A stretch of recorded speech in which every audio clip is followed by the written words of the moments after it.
Welcome back to Finnegan's Farm, welcome back to the YouTube channel, and welcome back to Workshop Wednesday. Don't forget to like, subscribe to the videos and comment if you want, and we will get back to you. In for repair today we have our John Deere 8430, we have our John Deere 2850, we have a Scanstone windrower, and we also have one of the Tumoba harvesters as well. Just before we get started, I want to draw attention to the D Vintage and Classic Club holding their annual road run on October the 1st, leaving Churchtown RD at 12 o'clock and refreshments served afterwards, plus a raffle, so everyone is welcome. And for info there's a number there you can call, so get down to that, to the D Vintage and Classic Club. And also you would have seen Kaylem there, who is going to be finishing up with us in the next, well, he actually finished up last week and called it a bit of a cake and that. In for repair this week. Why for cake? The whole crew are in trouble here. The giggling pin has gone on the laughing shaft here, could you? You wouldn't fix it here for me, would you? Huh? Oh, Jesus Christ. Take it easy then, okay. It's your last day, you know. Huh?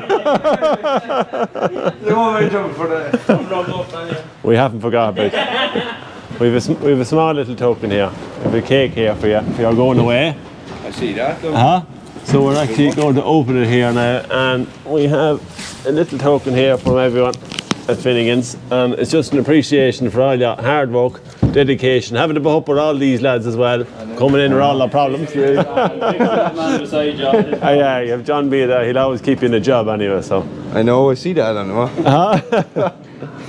But yeah, look, it's just thanks for everything anyway, and look, we're going to open the box and see what's in it. Hope there's a cake inside it now at this stage.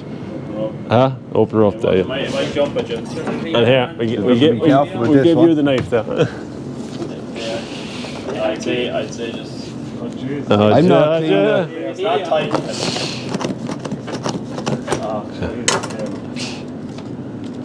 There we go. Now, if the dirtiest hands of everyone, yeah. Go on, John, John. You have to open it. Open it with the knife maybe. That's it. That's the job. Huh? Right here, lads, we top end here. So if I cut here and here. John, it's not your first time opening a cake, huh? When are you going, John? We can't cake it next week. I think John B is going with him. Huh? So if I cut it there and there and give you that slice and I take the rest, we'll be flying. Look at that. We'd just like to wish Kaylem all the best. He's going home to work with his father in Kilmainham Mud in with Robert, and he is then going on block, we'll say, I think it's after Christmas, and then hopefully he'll be back with us in the springtime there for a little bit of planting, because he loves that. So the best of luck, Kaylem. A great mechanic and a great friend here at Finnegan's Farm, so we just wish him the best of luck from all the lads here. But first of all, we're going to head over to Mick. No. So first of all, we're going to head over to the Scanstone. No, where am I going? So first of all, we head over to the Scanstone windrower with John B. Just sorry about the video last week, it got taken down, which was last week's Workshop Wednesday, which some of you would have watched yesterday. So don't forget, watch the one yesterday and watch the one today. So just apologies on that, but it wasn't my fault. It was actually Carl's, I think. As you can see, John B is trying to put it on here. I don't know why he's at, but always a problem when the guys take things off here.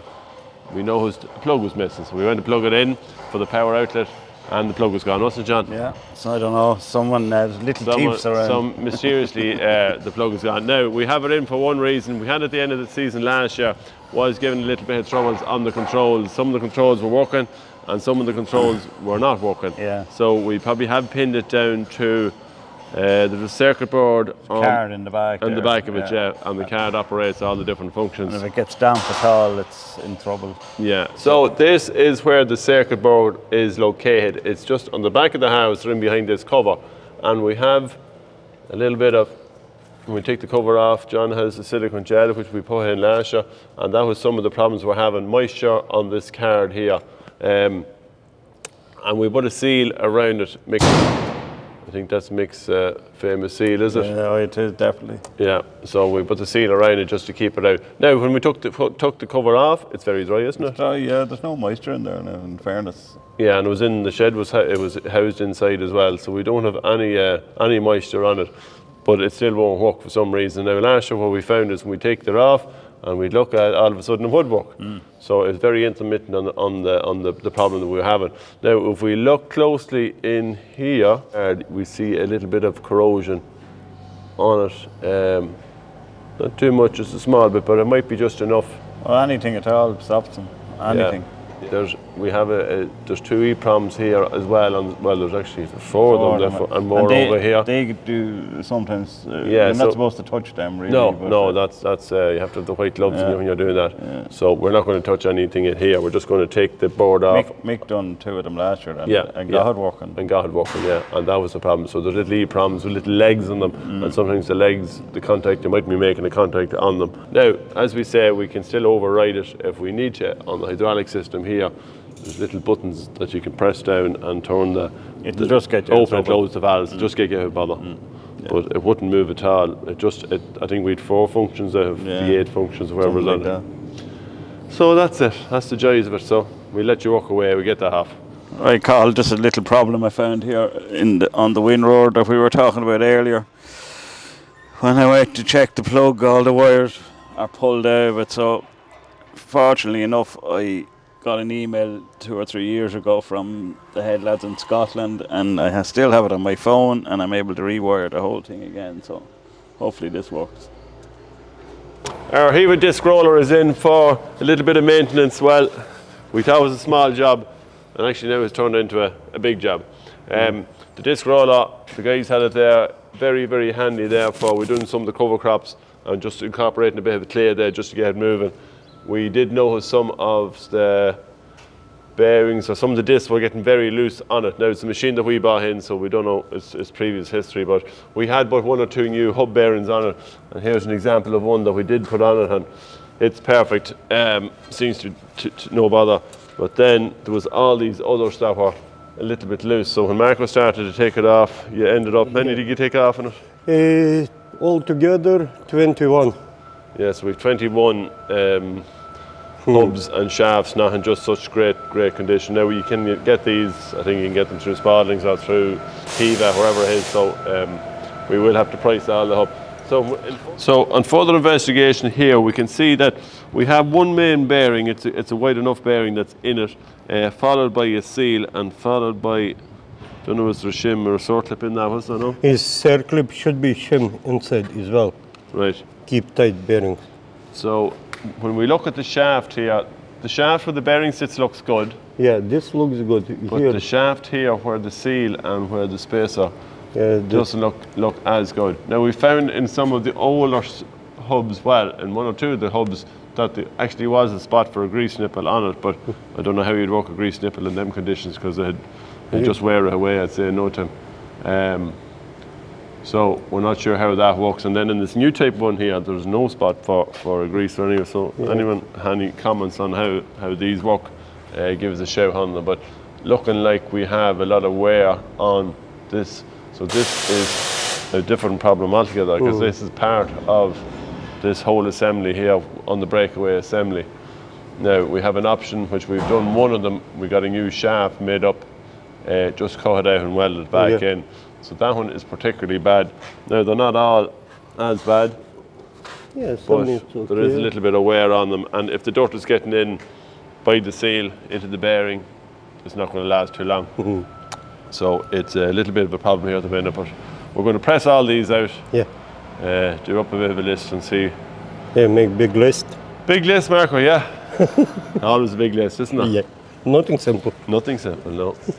We have our 8430 in here with a front suspension issue on it. Now, it's very, very hard on the road, and I've noticed that bringing it across on one of the roads there earlier in the week. So, on further investigation, we looked at the front suspension accumulators. So there is actually 4 of them on this tractor, and we got them tested, and the bottom 2 ones are not holding pressure. So on these ones here, it's a pre-charged nitrogen gas that's in them, and they're running about 250 bar, which is stamped on the outside of the accumulator itself. Now, as a John Deere part, I think they run in around €900 a pop, so we hope to get them somewhere a little bit cheaper than that. We have a Hydac sticker on them here, so that might be an option to go and source with some of the hydraulic crowds. So if you have any comments on where you get these accumulators there, just put them in the comments below. So once we have that on, it should make a huge difference to the tractor, because the suspension is running very hard, and we have had some earlier problems there with the joints and that. A bit of a failure on the joints as well, and it's probably all down because these were never checked.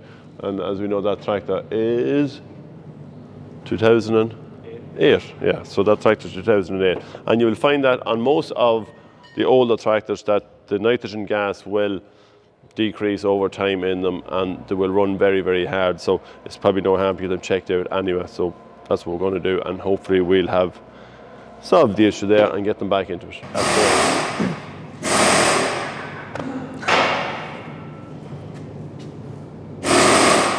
Why is the house when we go film? There's been We'll be over to you in a minute. Right, okay. John Deere 2850, probably the pocket rockets of the John Deeres back in the day. Fantastic little tractor. This one is the one that we've in. We've done some the mud yards on the back of it. We've still a bit of work to do to it, but track rod ends was fairly noticeable, Sean, wasn't it? They were, yeah. Well, wheels off first, jack it up, wheels off, and then you don't want to hold it here at the ram first. Hold the ram first, yeah. Track there first, then on your actual track rod. Now, as you can see here, this one isn't too hard to find out what's wrong with it. The seal is broke, the rubber is split in it, and as a result, there is a lot of play. Now, we have the same issue with this one. Underneath. Because when you put your hand underneath it, we have it. So once we have them off, we're looking here at the mudyard brackets, which are broken as well. I think they're made of cast steel. So they're just not that simple of a fix, but we will bring them over to Marco, and no doubt he'll probably do something with them. Kingpins then look good enough on it. You'll probably see a little bit of play, a little bit of movement. Well, we can't do distance, so we'll do the far one there, but it seems good enough, Sean, doesn't it? So we'll take this track rod end off, and we'll check them on it as well. Now, we will do the hub, the aisle in it, and in the diff as well. So there'll be telltale signs there if there's anything, depending on what colour the aisle is. But we're just going to get it kind of more or less up and running, ready for respectable look, and get ready for the road. We have a few bits to do in the cab. We have to see how that out for it. The paint, we're not just going to do anything away yet until we get all the eye leaks and make sure that it's running. We have a service to do in as well, so we'll do a full service on the engine, filters all around on the 28. And we'll see, we'll take it from there. Now, it's not going to be doing a whole lot, but we just want to get it out and about and see what kind of order it's in. But apart from that, Sean, it doesn't look too bad, does it? No. So that's not a big job, is it? Not really, no, a few minutes. There's no bother to you, anyway. No, sure. We'll see if easy peasy.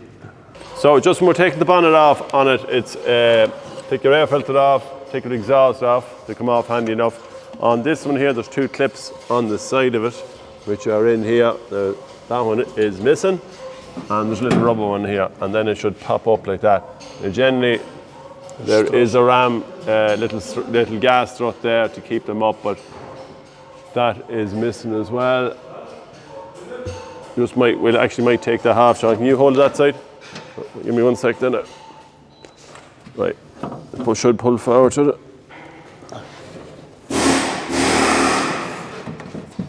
Okay, lift. So that's bonnet off. Once we've the bonnet off, then we can up and have a look at the top of it. Now, sometimes exhaust will be another one that will have kind of seen, but that actually looks like a new enough, fresh enough exhaust box that was put on that. Little bit of dirt in around it here on the top of it there, a little bit oily. Can be a leak maybe from the fuel lines. So again, these fuel lines always give bother on the John Deeres. They kind of do sweat on them, and we just replace them with new fuel lines. Air filter should be located in here. That's if it's in it. Sometimes maybe, depending on where it was before, they can go missing. And you open that there, Sean, it's in it, it's actually in it. But again, it looks a little bit on the dirty sides. If you rub it there, you see all the fumes on it. So that's a new filter for that one. Then this one has air con on it. As you can see here with the rad on it. No visible leaks there on that. And apart from that, then we look to be good enough. Fan belt there is a little strip gone on it there, I see it. So that will have to be replaced on it. And yeah, a little bit to do there, Sean, so we'll have you walk away on that. All right.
See the new track rods are on, Sean has them installed on it, and Marco is in the cab doing a spot of welding. Now, when we looked at the cab, we took the seat out, we've noticed nice little bit of rust over underneath just beside the wheel arches there, so actually when the lift arms come up into it, and it is a vulnerable spot on them, and it does give a little bit of hassle there, so we lifted up the mats.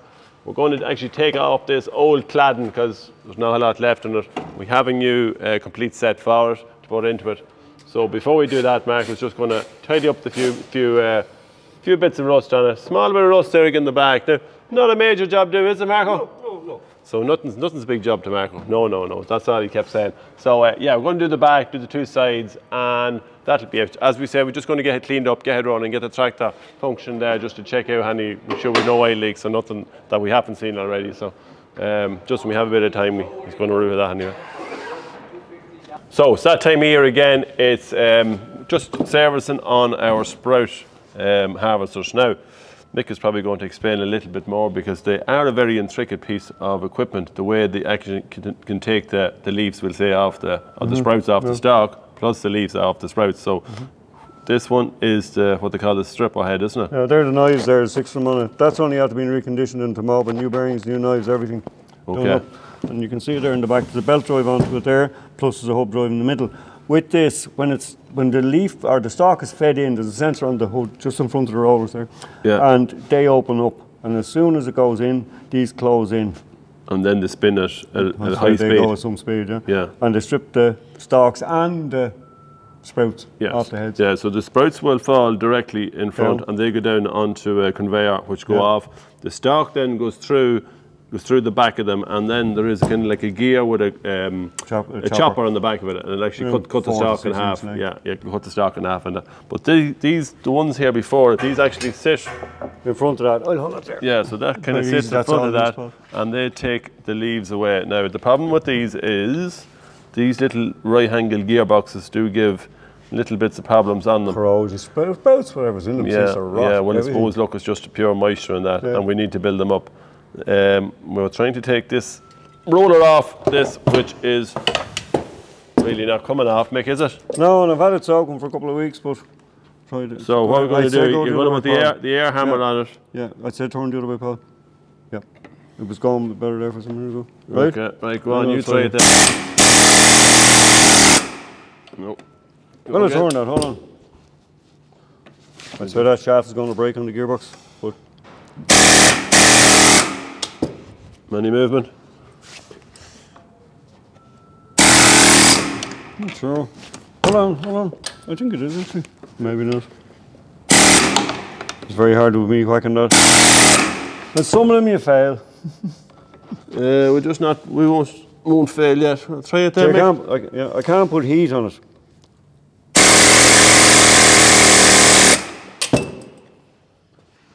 So, that doesn't look good, does it? No, so you can't put heat in it with the rubber and melt the rubber. Right, so we'll have to come up with plan B. What is plan B, Mick? New roller. New roller. 3 out of 4 is not too bad. Right, okay, so we'll probably have to get a new roller for that, but anyway, it's worth a shot, seeing where it come off. Now we can still soak it again, and... See? I'll fill it with WD and we'll see how it goes. Alright. That's it.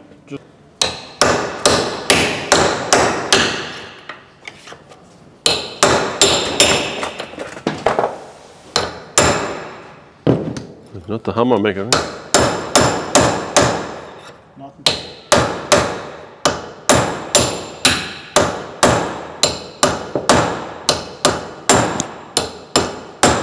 Shock there, Mick, now. On the casing? And put it there as I hit and see what happens. It's a big job now. A major operation.